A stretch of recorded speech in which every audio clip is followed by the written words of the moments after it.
கேரள மாநிலம் வயநாடு மக்களவை தொகுதியில் போட்டியிடும் காங்கிரஸ் தலைவர் ராகுல் காந்தி தனது வேட்புமனுவை இன்று தாக்கல் செய்தார். காங்கிரஸ் பொதுச் செயலாளராக பதவியேற்ற பிறகு முதன்முறையாக தென் மாநிலத்திற்கு வந்துள்ள பிரியங்கா காந்தியும் தொண்டர்களின் அணிவகுப்பில் பங்கேற்றார்.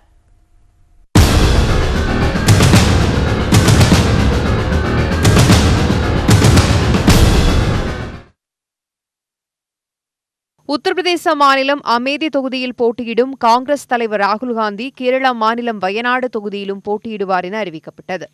இந்த அறிவிப்பால் கேரளாவில் அந்த கட்சியினர் மிகுந்த உற்சாகம் அடைந்தனர். கேரளாவில் 3வது கட்டமாக வரும் 23ஆம் தேதி வாக்குப்பதிவு நடைபெற உள்ளது.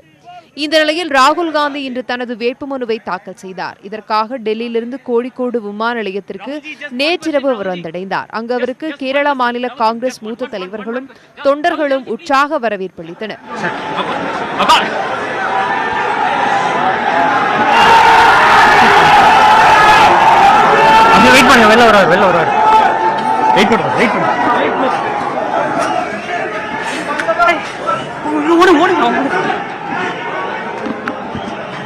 இன்று காலை கல்பேட்டா பகுதிக்கு ஹெலிகாப்டர் மூலமாக வந்த ராகுல் காந்தி அங்கிருந்து ஆயிரக்கணக்கான தொண்டர்களுடன் திறந்த வாகனத்தில் அணிவகுத்து சென்றார்.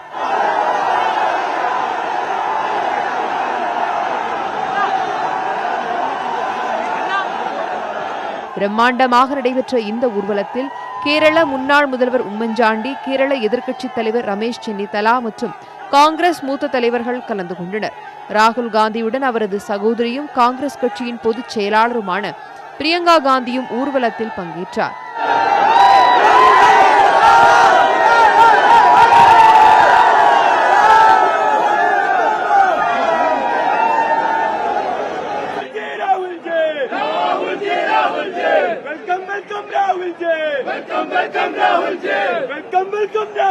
ஊர்வலத்தின் இறுதியில் வயநாடு மாவட்ட ஆட்சியரிடம் ராகுல் காந்தி தனது வேட்புமனுவை தாக்கல் செய்தார்.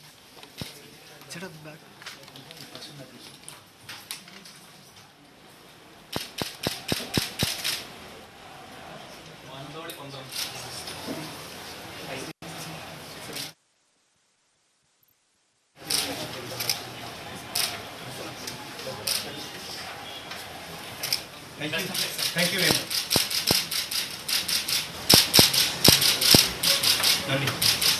வேட்புமனுவை தாக்கலை தொடர்ந்து வெளியே வந்த ராகுல் காந்தி தொண்டர்களிடம் தனது மகிழ்ச்சியை பகிர்ந்து கொண்டார்.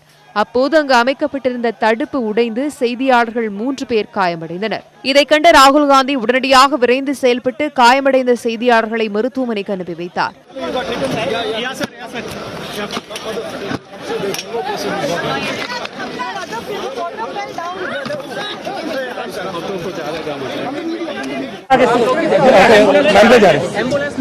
एम्बुलेंस ले आओ. Relax relax okay.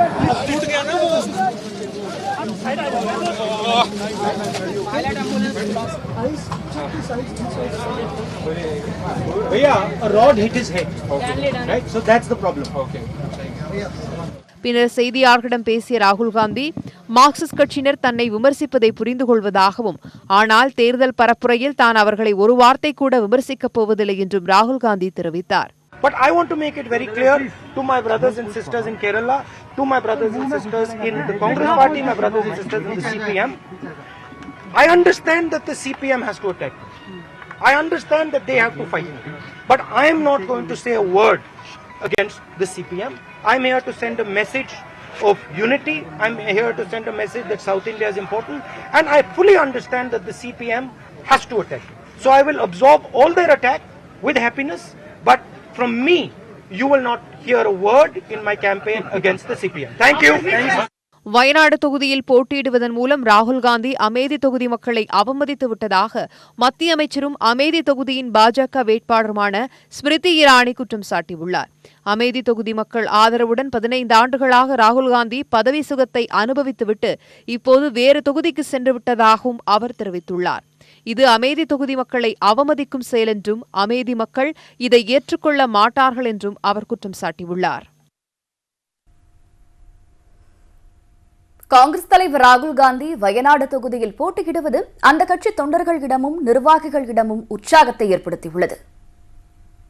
காங்கிரஸ் தலைவர் ராகுல் காந்தியின் வேட்புமனு தாக்கல் நிகழ்ச்சியில் பங்கேற்பதற்காக தமிழகத்தின் நீலகிரி மாவட்டத்தில் இருந்து சென்றிருந்த கோஷி பேபி என்ற காங்கிரஸ் நிர்வாகி ராகுல் காந்தி தென்னிந்தியாவில் போட்டியிடுவது தங்களுக்கு பெருமை அளிப்பதாக தெரிவித்தார். இந்த தொகுதியை தேர்ந்தெடுத்தது முதல் காரணம் தென்னிந்தியாவிலே நரேந்திர மோடி அரசாங்கம் ஒரு போலரைசேஷன் கொண்டு வராங்க. அந்த மாதிரி தென்னிந்தியாவினுடைய 3 மாநிலங்களும் சேர்கின்ற ஒரு சங்கமம் இது. தமிழ்நாடு, கேரளா, கர்நாடகா. இதில் இங்கே 88 தொகுதிகள் இருக்கிறது. இந்த 88 தொகுதிகளிலேயும் அருமை தலைவர் ராகுல் காந்தி நிற்பதாகத்தான் நாங்கள் நினைக்கிறோம். குறிப்பாக தென்னிந்தியாவிலே, அதுவும் குறிப்பாக கேரளா மாநிலத்திலே காங்கிரஸ் கட்சியினுடைய வேட்பாளராக ராகுல் காந்தி அவருக்கு எங்களுக்கு ரொம்ப பெருமையான விஷயம். வயநாட்டில் ராகுல் காந்தி போட்டியிடுவதால் தோட்டத் தொழிலாளர்களின் பிரச்சினைகளுக்கு தீர்வு ஏற்படும் என்று காங்கிரஸ் கட்சியை சேர்ந்த சையது முகமது நம்பிக்கை தெரிவித்திருக்கிறார். நிறைய பிரச்சனை இருக்குது. அது எந்த தோட்ட தொழிலாளிகளோட பிரச்சனை. தோட்ட தொழிலாளி அநேகமாக இருக்கிற ஒரு கான்ஸ்டிடியூன்சி இது வயநாடு பக்கத்தில் இருக்கிற நீலகிரியில் தான் தோட்ட தொழிலாளி அதிகம் இருக்கிறாங்க. எங்களோட பிரச்சனைக்கு எங்களோட அருமை தலைவர் ராகுல் காந்தி அவர்கள் எங்கள் பிரச்சனைக்கு முடிவு காணும் என்ற நம்பிக்கை இருக்கு. கிட்டத்தட்ட 4 லட்சத்துக்கு மேலே ஓட்டு வாங்கி அவர் இங்கிருந்து வின் பண்ணுவார் என்று நாங்கள் நம்புகிறோம். காங்கிரஸ் தலைவர் ராகுல் காந்தி தென்னக மக்களை நேசிக்கிறார் என்பதை அடையாளப்படுத்துவதற்காக வயநாட்டில் போட்டியிடுவதாக தமிழக காங்கிரசின் மூத்த தலைவர் KV தங்கபாலு தெரிவித்திருக்கிறார். தலைவர் ராகுல் காந்தியை தென்னாட்டு மக்கள் விரும்புகிறார்கள் என்பதற்கு இது உதாரணம்.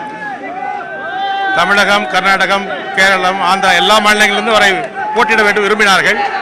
இது 3 மாநிலங்களிலும் இணைக்கிற தொகுதி என்பதால் இங்கே தலைவர் ராகுல் காந்தி போட்டியிடுகிறார்.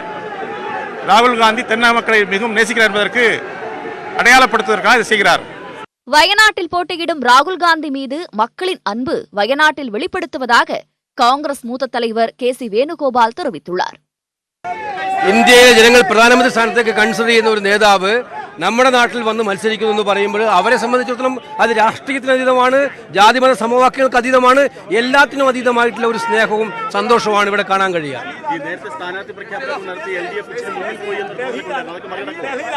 ഒരു മുന്നിലും അവർ പോയിട്ടില്ല. അവർക്ക് ഇനിയുള്ള ദിവസങ്ങൾ LDF ആയാലും BJP ആയാലും. மொத்தத்தில் ராகுல் காந்தி வயநாட்டில் போட்டியிடுவது அந்த கட்சி நிர்வாகிகளிடமும் தொண்டர்களிடமும் அளவற்ற மகிழ்ச்சியை ஏற்படுத்தியுள்ளது.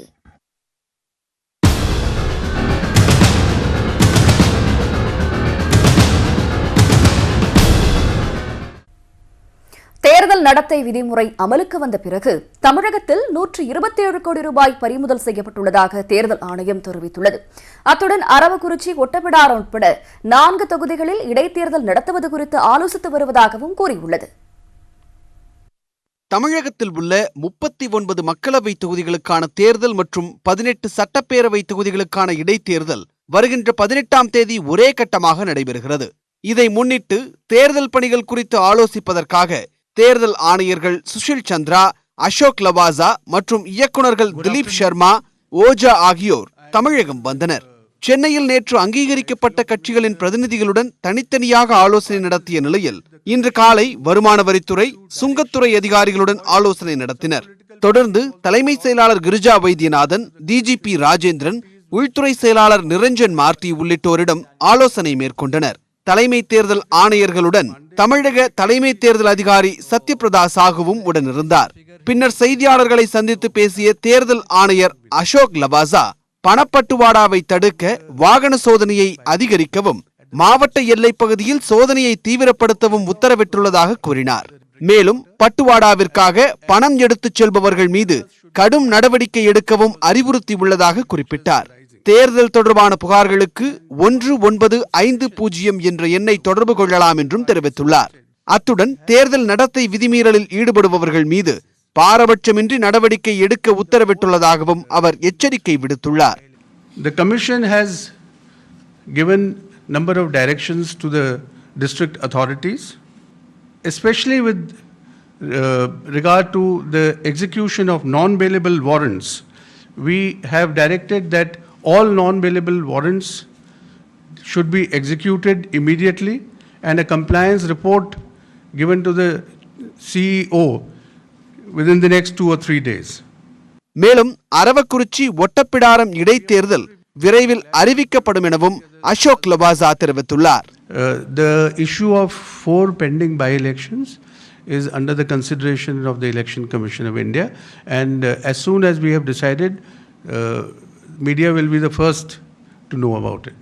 BSNL விளம்பரத்தில் பிரதமர் மோடியின் புகைப்படம் வருவதும் நமோ டிவியின் விளம்பரங்கள் குறித்தும் உரிய நடவடிக்கை எடுக்கப்படும் என்றார். குக்கர் சின்னம் அளித்த விவகாரத்தில் தேர்தல் ஆணையம் யாருக்கும் சாதகமாக செயல்படவில்லை எனவும் சட்டத்தின்படிதான் தேர்தல் ஆணையம் செயல்பட்டு வருவதாகவும் தெரிவித்தார். அத்துடன் தேர்தல் நடத்தை விதிமுறை அமலுக்கு வந்த பின்னர் தமிழகத்தில் மட்டும் இதுவரை 127 கோடி ரூபாய் பறிமுதல் செய்துள்ளதாகவும் உரிய ஆவணங்களை சமர்ப்பித்தால் பறிமுதல் செய்யப்பட்ட பணம் திரும்ப ஒப்படைக்கப்படும் என்றும் அசோக் லவாசா உறுதியளித்துள்ளார். எதிர்க்கட்சி கூட்டணியில் யார் பிரதமர் வேட்பாளர் என குழப்பம் நீடிப்பதாகவும் மாநிலத்திற்கு ஒருவர் பிரதமர் எண்ணத்தில் இருப்பதாகவும் முதலமைச்சர் எடப்பாடி பழனிசாமி விமர்சித்துள்ளார். ஆம்புலன்ஸ் காவல்துறை வாகனங்கள் மூலம் ஆளுங்கட்சி பண விநியோகம் செய்வதாக திமுக தலைவர் மு க ஸ்டாலின் குற்றம் சாட்டியுள்ளார். நெல்லை அதிமுக மக்களவை தொகுதி வேட்பாளர் மனோஜ் பாண்டியனை ஆதரித்து வள்ளியூரில் முதலமைச்சர் எடப்பாடி பழனிசாமி பிரச்சாரத்தை தொடங்கினார். திறந்த வேனில் பரப்புரை மேற்கொண்ட முதலமைச்சர் மத்தியிலும் மாநிலத்திலும் ஒருமித்த கருத்துள்ள கட்சிகளின் ஆட்சி அமைந்தாலே தமிழர்களின் நலன் காக்கப்படும் என்றும் கூறினார். ஆனால் எதிர்க்கட்சிகளின் கூட்டணியில் பிரதமர் வேட்பாளர் குறித்து குழப்பம் நீடிப்பதாகவும் பிரதமராக வேண்டும் என்ற எண்ணத்துடன் மாநிலத்திற்கு ஒருவர் இருப்பதாகவும் முதலமைச்சர் விமர்சித்தார். எல்லாரும் சேர்ந்தாதான் பிரதமர் தேர்ந்தெடுக்க முடியும். அவர் தமிழ்நாட்டில் ராகுல் காந்தி பிரதமர் அவர் பிரதமர் ஆகிட முடியாது. ஆக அவர் நினைச்சுக்கிட்டாரு தான் சொன்னா தனக்கு ஒரு பெருமைன்னு. இவர் சொன்னதுனால அவருக்கு இருக்கின்ற பிரச்சனைகள் அதிகமாயிட்டு ஒவ்வொருத்தரும் பிரதமர் சொல்ல ஆரம்பிச்சுட்டாங்க.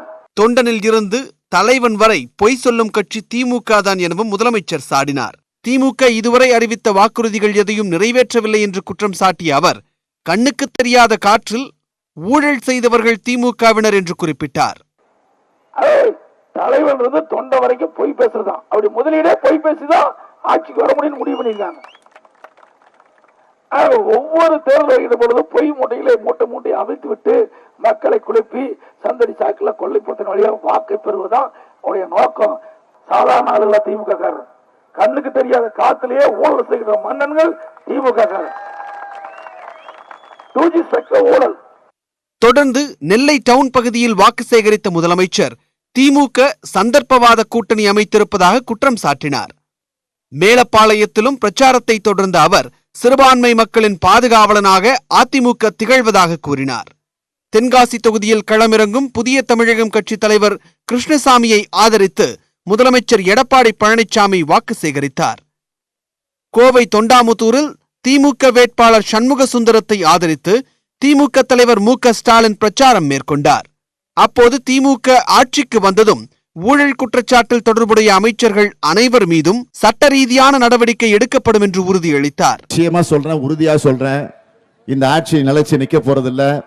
விரைவில் கவிழ போகுது. நாடாளுமன்ற தேர்தல் முடிஞ்ச உடனே கவிழ்ந்த உடனே முதல் வேலையா இந்த ஆட்சியில யார் யார் தவறு செஞ்சிருக்கிறாங்களோ அவங்க மேலாம் நாம நடவடிக்கை எடுக்க போகிறோம். அதுல குறிப்பா வேலுமணி மேல லஞ்ச ஒழிப்புத்துறையை வச்சு ஏற்கனவே சில விவரம்லாம் வந்துருச்சு நமக்கு. அவங்க கூட இருக்கிறவங்களே நம்ம இடத்துல இருந்து கொடுத்துட்டாங்க. அதெல்லாம் நம்ம பத்திரமா வச்சிருக்கிறோம். ஏன்னா இப்ப போன நியாயம் கிடைக்காது. நாம பொறுப்புக்கு வந்ததுக்கு பிறகு அதெல்லாம் வச்சு நிச்சயமா அவங்களை சிறையில் தள்ளக்கூடிய நிலைதான். தொடர்ந்து குனியமுத்தூரில் வாக்கு சேகரித்த போது பிரதமர் மோடி மற்றும் முதலமைச்சர் எடப்பாடி பழனிசாமி ஆகியோரின் செயல்பாடு குறித்து பாட்டு பாடி விமர்சனம் செய்தார். சினிமாவில் ஒரு பாட்டு இருக்கு, பொய்யிலே பிறந்து பொய்யிலே வளர்ந்த புலவர் பெருமானே. அதே மாதிரி பொய்யிலே பிறந்து பொய்யிலே வளர்ந்து மோடி பெருமானே அப்படின்னு பாடுறோம். பொய் சொன்னாலும் பொருத்தமா சொல்லுங்கடா போக்கத்த பசங்களான்னு கிராமத்தில் ஒரு பழமொழி சொல்லுவாங்க.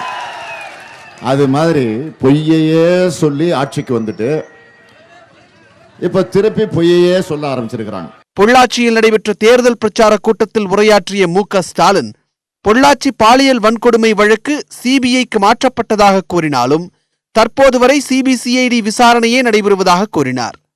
திமுக ஆட்சிக்கு வந்ததும் பொள்ளாச்சி விவகாரத்தில் சம்பந்தப்பட்டவர்கள் அனைவரும் சிறைக்கு செல்வது உறுதி என்றும் ஸ்டாலின் குறிப்பிட்டார். ஆம்புலன்ஸ் காவல்துறை வாகனங்கள் மூலம் அதிமுகவினர் பண விநியோகம் செய்வதாகவும் ஸ்டாலின் குற்றம் சாட்டினார். போலீஸ் வேன்ல ஆளுங்கட்சியை சார்ந்தவர்கள் பணத்தை எடுத்துக்கிட்டு போறதாக செய்தி. காவல்துறை வேன்ல போன முறை ஆம்புலன்ஸ்ல எடுத்துட்டு போனாங்க. ஒரு இடத்துல பிடிச்சாங்க. அன்புநாதன் வீட்டிலே ஆம்புலன்ஸ் இருந்துச்சு, அரசு ஆம்புலன்ஸே இருந்துச்சு. ஆக இந்த முறை காவல்துறையை பயன்படுத்த போவதாக செய்திகள் வந்து கொண்டிருக்கிறது. விருதுநகர் மக்களவை தொகுதியின் மக்கள் நீதி மய்யம் கட்சி வேட்பாளர் முனியசாமியை ஆதரித்து திருப்பரங்குன்றம் பழைய பேருந்து நிலையத்தில் கமல்ஹாசன் பிரச்சாரம் செய்தார். அப்போது அதிமுக, திமுக ஆகிய இரு கட்சிகளின் செயல்பாடுகளும் சரியில்லை என்று கூறினார். முன்னதாக மதுரை விமான நிலையத்தில் செய்தியாளர்களை சந்தித்த அவர் குதிரைகள் விலைபோகும் என்றும், ஆனால் மக்கள் நீதி மய்யத்தினர் விலைபோக மாட்டார்கள் என்றும் கூறினார். அது மட்டுமின்றி வேலூர் மக்களவை தேர்தலை ரத்து செய்ய வேண்டும் எனவும் கமல் வலியுறுத்தினார். அந்த இடத்துலயாவது ரத்து பண்ணணுங்கிறது தான் மக்கள் நீதி மையமும் பரிந்துரைக்கும். ஏன்னா அங்க பிடிபட்டவர்கள் என்ன சொல்றாங்க, இல்லை எதிர்கட்சியில் இதை விட ஜாஸ்தி இருக்குங்கிறது சரியான பதில் கிடையாது, சரியான போட்டியும் கிடையாது. அது மட்டுமின்றி வேலூர் மக்களவை தேர்தலை ரத்து செய்ய வேண்டும் எனவும் கமல் வலியுறுத்தினார். தேர்தலில் மக்கள் நீதி மய்யத்திற்கு ஆதரவு அளிக்குமாறு ரஜினியை சந்தித்து வலியுறுத்தியதாகவும், இனி அவர்தான் முடிவு செய்ய வேண்டும் என்றும் கமல்ஹாசன் தெரிவித்தார். தமிழகம் முழுவதும் பல்வேறு கட்சிகளைச் சேர்ந்த வேட்பாளர்களின் பிரச்சார களங்களின் சுவாரஸ்ய நிகழ்வுகளை தற்பொழுது பார்க்கலாம். தாமரை கடலிலும் சாலையிலும் மலரும் என்று தூத்துக்குடி நாடாளுமன்ற தொகுதி பாஜக வேட்பாளர் தமிழிசை சவுந்தரராஜன் தெரிவித்துள்ளார். வெள்ளப்பட்டி, தருவைக்குளம் உள்ளிட்ட பகுதிகளில் அவர் வாக்கு சேகரித்தார். அப்பொழுது அங்குள்ள ஆலோசனை மாதா ஆலயத்திற்கு சென்று பிரார்த்தனை செய்தார். பின்னர் செய்தியாளர்களுடன் பேசிய தமிழிசை, திமுகவினர் ஸ்டெர்லைட் பிரச்சினை குறித்து தவறான கருத்தை பதிவு செய்து வருவதாக குற்றம் சாட்டினார். என்னுடைய மண் எனக்கு ஆதரவு தரும். கடல்ல தாமரை, எல்லா இடத்துலயும் தாமரை மலரும், ரோட்ல மலரும், கடல்ல மலரும். நீங்க அதை பத்தி கவலைப்படாது. நன்றி. கரூர் தொகுதியில் போட்டியிடும் ஜோதிமணி மணப்பாறையில் பிரச்சாரம் மேற்கொண்ட போது தன்னை எதிர்த்து போட்டியிடும் தம்பிதுரையை வாக்காளர்கள் தோற்கடிக்க செய்ய வேண்டும் என பேசினார். நமது உழைத்து சம்பாதிச்ச காசு எல்லாம் செல்லா காசு என்று அறிவித்த மோடியை செல்லா காசாக்கி இன்று ஆட்சியை விட்டு அனுப்ப வேண்டிய தேர்தல். கரூர் தொகுதி அதிமுக வேட்பாளர் தம்பிதுரை மணப்பாறை அருகே உள்ள வையம்பட்டியில் வாக்கு சேகரிப்பில் ஈடுபட்டார். அப்பொழுது பேசிய அவர் மக்களுக்கு அள்ளி கொடுக்கும் இரட்டை இலை சின்னத்திற்கு வாக்களிக்குமாறு வேண்டுகோள் விடுத்தார். கொடுக்க வேணாம்னு சொல்ல தடுக்கிறது பூரா திமுக தடுக்கும். எது செஞ்சாலும் செய்ய தடுக்கிறது திமுக வேலை. கொடுக்கிறவங்களுக்கு ஓட்டு போடுங்க, தடுக்கிறவங்களுக்கு ஓட்டு போடாதீங்க. தடுக்கிறது கை தான் தடுக்குது. இப்படி தடுக்குது, கை வந்தா இப்படி வேணான்னு அர்த்தம். இந்த கையை பார்த்தீங்கன்னா வேண்டாம் அர்த்தம். வேலூர் மக்களவை தொகுதி திமுக வேட்பாளர் கதிர் ஆனந்த் வருமான வரித்துறை சோதனைகளுக்கு பிறகு மீண்டும் பிரச்சாரத்தை தொடங்கினார். வாணியம்பாடி அருகே உள்ள ஆலங்காயம் பகுதியில் பிரச்சாரம் செய்த அவர் துரைமுருகனின் ஒரே மகன் தான் என்பதால் தமக்கு வாக்களிக்குமாறு அவர் கோரிக்கை விடுத்தார். வாக்களித்த மக்கள் எல்லாம் பெற்ற தாயை விட ஒரு படி மேலாக வச்சிருந்து பார்த்தார். தொகுதியை கோவில் மாதிரி பார்த்தார். கேட்ட மக்களுக்கெல்லாம் எல்லா குறைகளையும் முடிந்த அளவுக்கு நிவர்த்தி பண்ணி கொடுத்தார். அதனாலதான் மக்கள் அவங்க மேல நம்பிக்கை வச்சிருக்கார். கண்டிப்பாக துரைமுருகன் மகனாகிய நானும் அவர் வழியிலாகவே கண்டிப்பாக இந்த தொகுதி மக்களுக்கு வேண்டியதெல்லாம் பண்ணுவேன். காஞ்சிபுரம் தொகுதிக்குட்பட்ட செய்யூரில் பரப்புரை மேற்கொண்ட தொகுதியின் எம்பியும் தற்போதைய அதிமுக வேட்பாளரான மரகதம் குமரவேலை மறித்த அந்த பகுதி மக்கள் 5 ஆண்டுகளில் தொகுதிக்கு செய்தது என்ன என கேள்வி எழுப்பினர். இதனால் அங்கு சிறிது நேரம் பரபரப்பு ஏற்பட்டது. 2 லட்சம் ரூபாய் என்பது காப்பீடு திட்டம் அந்த உடம்பு சரியா பார்க்கறதுக்கு.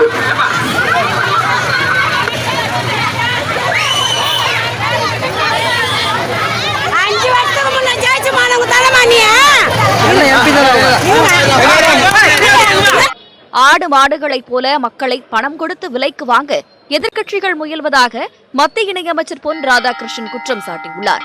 கன்னியாகுமரி மாவட்டம் மார்த்தாண்டம் அருகே கோட்டகம் கிருஷ்ணன் கோவிலில் வழிபாடு நடத்திய பிறகு செய்தியாளர்களை சந்தித்த அவர் தேர்தல் ஆணைய அதிகாரிகள் கடும் நடவடிக்கை எடுத்து பணப்பட்டுவாடாவை தடுக்க வேண்டும் என்றார். ஆடு மாடு வியாபாரிகள் போல சில பேர் களம் இறங்கி இருக்கிறாங்க. உங்களெல்லாம் நல்லாவே தெரியும். சிவலப்பேரியில சந்தையில மாடு பிடிக்க போவாங்க. அந்த மாதிரி சில பேர் மாடு பிடிச்சிடலாம், கன்னியாகுமரி மாவட்ட மக்களை ஆடு மாடுகளை போல வாங்கலாம் அப்படின்னு சில கட்சியினுடைய வேட்பாளர்கள் அவங்க நிற்கிறாங்க. திருவண்ணாமலை மாவட்டம் பெரணமல்லூரில் தேர்தல் பிரச்சாரத்தில் ஈடுபட்ட ஆரணி நாடாளுமன்ற தொகுதி காங்கிரஸ் வேட்பாளர் விஷ்ணு பிரசாத் தமிழகத்தின் முதல்வராக மோடி வர வேண்டும் என்று தவறுதலாக கூறிவிட்டு பின்னர் சுதாரித்துக் கொண்டு ஸ்டாலின் தமிழக முதல்வராக வேண்டும் என கூறினார். மத்தியிலும் மாநிலத்திலும் இணக்கமான ஒரு ஆட்சி இருக்கும் சூழலிலே நிறைய பல திட்டங்களை நம்முடைய பகுதிக்கு நம்மால் கொண்டு வர முடிந்தது. அப்படிப்பட்ட ஒரு நிலைமையை மீண்டும் இப்பொழுது இந்திய திருநாடும் பாரதமும் தமிழகமும் சந்திக்க வேண்டும் என்று சொன்னால் மத்தியிலே ராகுல் காந்தி அவர்கள் பிரதமராக வேண்டும், தமிழகத்திலே மோடி அவர்கள் தளபதி அவர்கள் முதல்வராக வேண்டும். நாமக்கல் நாடாளுமன்ற தொகுதியில் போட்டியிடும் சுயேட்சை வேட்பாளர் ஒருவர் மகாத்மா காந்தியை போன்று வேடமணிந்து வாக்கு சேகரித்து வருகிறார். அஹிம்சா சோஷலிஸ்ட் கட்சி சார்பில் போட்டியிடும் ரமேஷ் வேட்புமனு தாக்கல் செய்த நாளில் இருந்து காந்தியை போன்ற வேடத்தில் உலா வந்து ஹாக்கி மட்டை சின்னத்தில் வாக்கு சேகரிக்கிறார்.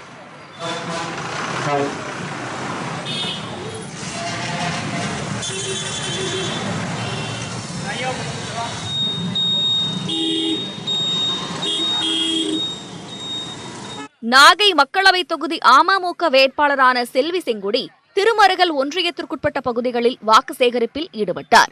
பனங்குடி, திட்டச்சேரி, தியாத்தமங்கை, திருக்கண்ணாபுரம் பகுதிகளில் திறந்த வேனில் சென்று அவர் பிரச்சாரத்தில் ஈடுபட்டார். சிவகங்கை மக்களவை தொகுதிக்குட்பட்ட பகுதிகளில் பாஜக வேட்பாளர் ஹெச் ராஜா வாக்கு சேகரிப்பில் ஈடுபட்டு வருகிறார். காரைக்குடியில் செய்தியாளர்களுடன் பேசிய அவர் ப. சிதம்பரம் குடும்பத்தினரை மக்கள் ஏற்க மாட்டார்கள் என்று கூறினார். வேலூர் மாவட்டம் ஆற்காடு சுற்றுவட்டார பகுதிகளில் பாமக வேட்பாளர் ஏ.கே. மூர்த்தி வாக்கு சேகரிப்பில் ஈடுபட்டார். கலவை பேருந்து நிலையத்தில் பேசிய அவர் தான் வெற்றி பெற்றால் குடிநீர் பிரச்சினையை போக்குவதற்காக தண்ணீர் சுத்திகரிப்பு இயந்திரத்தை அமைக்க நடவடிக்கை எடுப்பேன் என உறுதியளித்தார். நான் ஆரணி நிற்கும் போது 20 வருஷம் போட்டேன், 20 வருஷம் சுத்திகரிப்பு தண்ணி போட்டேன். சுத்தமான மீன் வாட்டர் ஒரு வீட்டுக்கு 2 கேன் 3 கேன் எடுத்து பிடிச்சி முடியும். அந்த பணியை இந்த பேராட்சியுடைய கழகத்துடைய பொறுப்பாளர் சொன்னார்கள். உடனே வந்ததும் இங்க ஒரு ஆறு வாட்டர் போட்டு அவங்க வண்டியை வந்து பிடிச்சி முடியணும் காலில். திண்டுக்கல்லில் மக்கள் நீதி மையத்தின் பிரச்சார பொதுக்கூட்டத்திற்கு வருமாறு பொதுமக்களுக்கு வெற்றிலை பாக்கு வைத்து அழைப்பு விடுக்கப்பட்டது. அந்த கட்சியின் வேட்பாளரான சுதாகரன் வீதி வீதியாக சென்று பொதுமக்களை சந்தித்தார். தட்டில் வெற்றிலை பாக்கு இனிப்புடன் பொதுக்கூட்ட அழைப்பு நோட்டீஸையும் வழங்கினார்.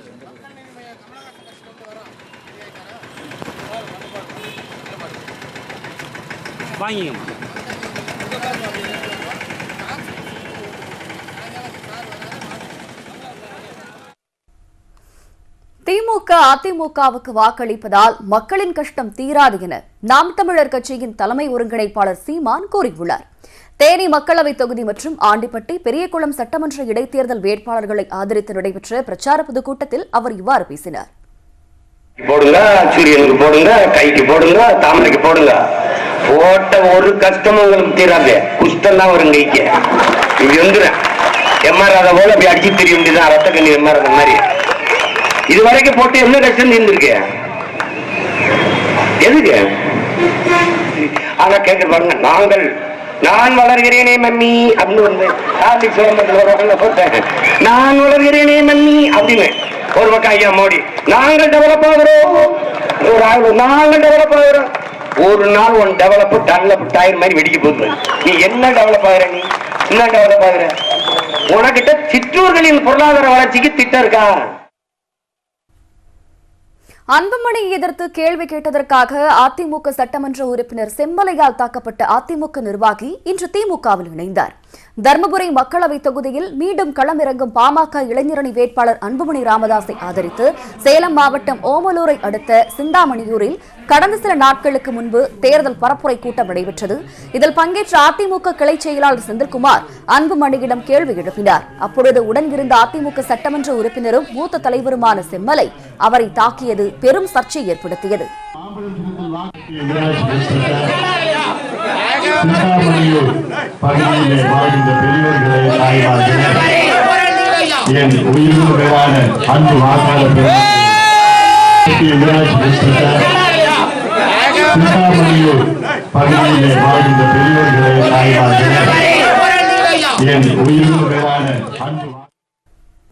இந்த நிலையில் செம்மலையால் தாக்கப்பட்ட அந்த கட்சி நிர்வாகி செந்தில்குமார் இன்று திமுகவில் தன்னை இணைத்துக் கொண்டார். மதுரை மாவட்டம் உசிலம்பட்டியில் அதிமுகவினரின் பேனர்களை அமமுகவினர் கிழித்தெறிந்ததால் பதற்றம் ஏற்பட்டது. ஃபார்வர்ட் பிளாக் கட்சியின் மறைந்த மாநில பொதுச் செயலாளர் பி.கே. மூக்கையா தேவரின் 97வது பிறந்த நாள் இன்று கொண்டாடப்பட்டது. இதையொட்டி உசிலம்பட்டியில் உள்ள அவரது நினைவிடத்தில் தங்க தமிழ்ச்செல்வன் தலைமையிலான அமமுகவினர் மரியாதை செலுத்தினர். பின்னர் அங்கிருந்து புறப்பட முயன்றபோது தேர்தல் விதிகளை மீறி அதிமுக சார்பில் பேனர் வைக்கப்பட்டிருப்பதைக் கண்டு அமமுகவினர் கொதித்தெழுந்தனர். துணை முதலமைச்சர் ஓ பன்னீர்செல்வத்தின் மகன் ரவீந்திரநாத் குமாரின் உருவம் இடம்பெற்றிருந்த பேனரை அமமுகவினர் கிழித்து எறிந்தனர்.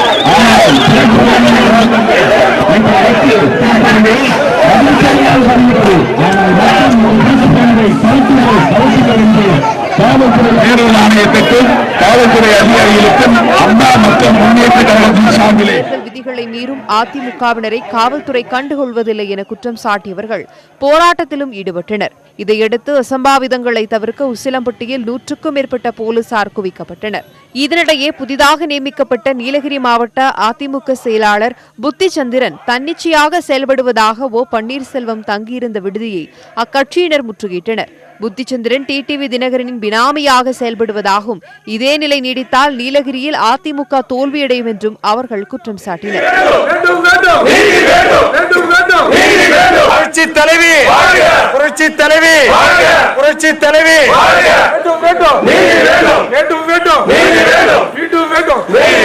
முன்னதாக ஓ பன்னீர்செல்வத்தின் பிரச்சாரத்திற்கு அவரது வாகனம் உதகையிலிருந்து கூடலூர் வந்து கொண்டிருந்தது.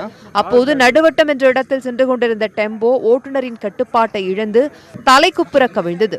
வேனில் ஓட்டுநரும் உதவியாளரும் இருந்த நிலையில் நல்வாய்ப்பாக யாருக்கும் எந்த பாதிப்பும் ஏற்படவில்லை. விபத்துக்குள்ளான வேனை மீட்ட பொதுமக்கள் மீண்டும் கூடலூருக்கு அனுப்பி வைத்தனர்.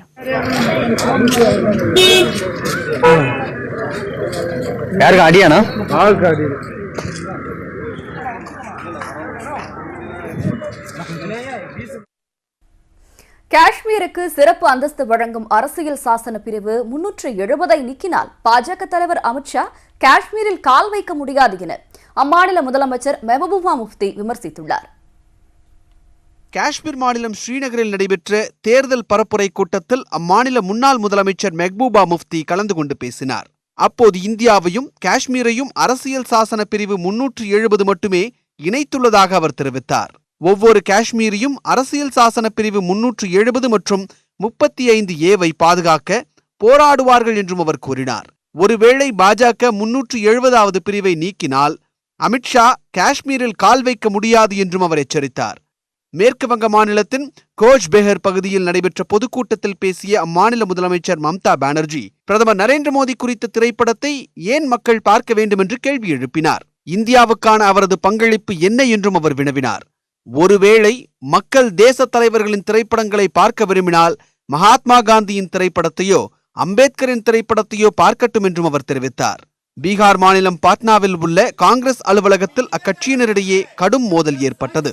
அவுரங்காபாத் தொகுதியில் முன்னாள் எம்பி நிகில்குமாருக்கு வாய்ப்பளிக்காததை கண்டித்து இந்த மோதல் நடைபெற்றது. அவுரங்காபாத் தொகுதி தற்போது கூட்டணி கட்சிக்கு ஒதுக்கப்பட்டதால் ஏற்பட்ட ஆத்திரமே மோதலுக்கு காரணம் என கூறப்படுகிறது.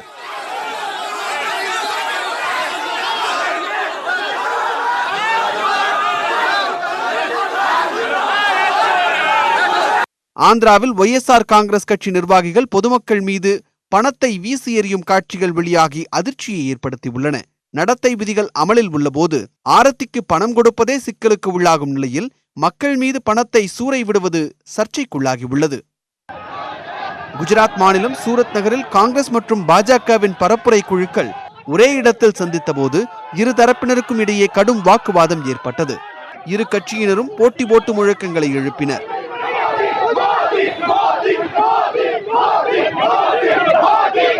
இதனிடையே பிரதமர் நரேந்திர மோடி என்ற திரைப்படம் நாளை வெளியாகாது என்று அப்படத்தின் தயாரிப்பாளர் சந்தீப் சிங் தனது ட்விட்டர் பக்கத்தில் அறிவித்துள்ளார்.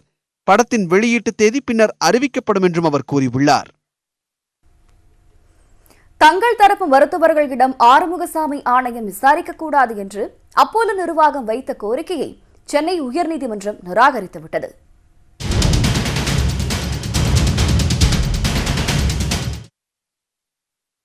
மறைந்த முன்னாள் முதலமைச்சர் ஜெயலலிதா மரணம் தொடர்பாக ஆறுமுகசாமி ஆணையம் விசாரித்து வருகிறது.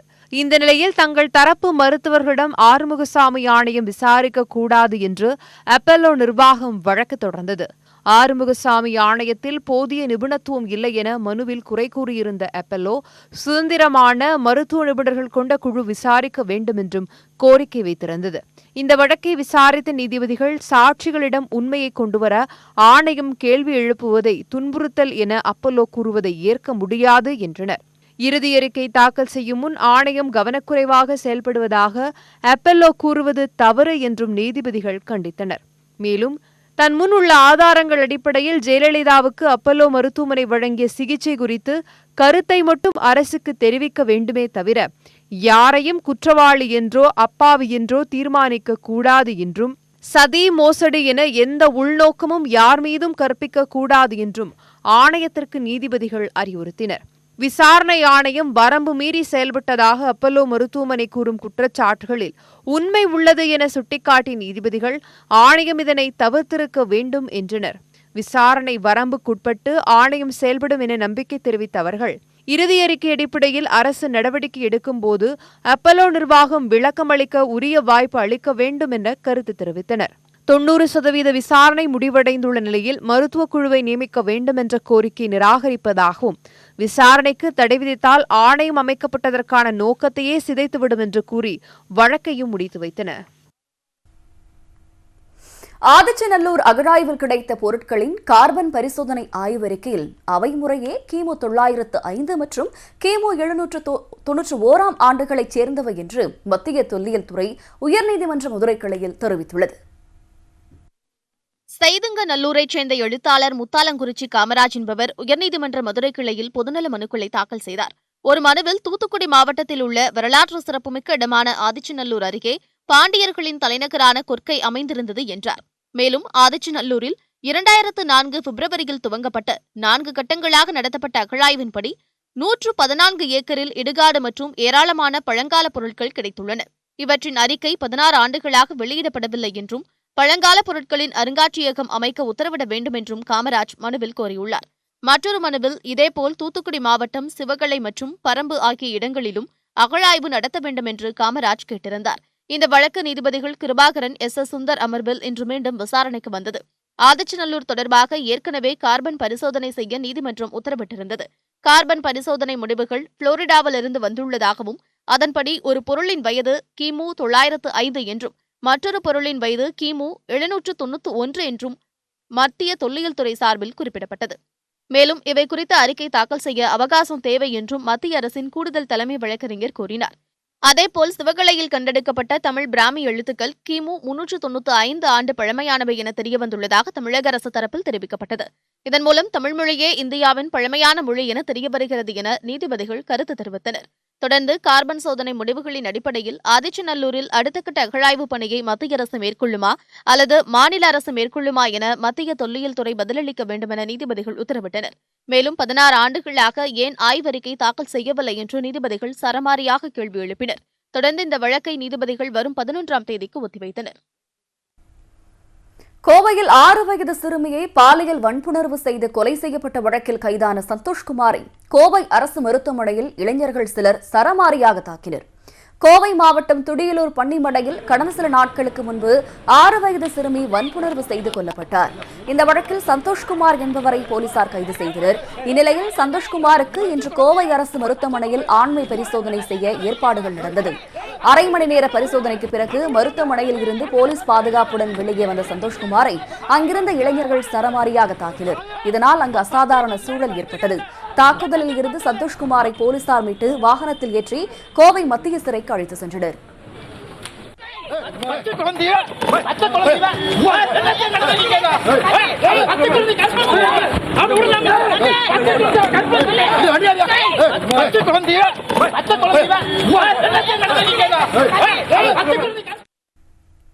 சில குழந்தைகள் நிறைய பேர் இந்த மாதிரி அயோக்கியர்களால் கற்பழித்து கொலை செய்யப்படுறாங்க.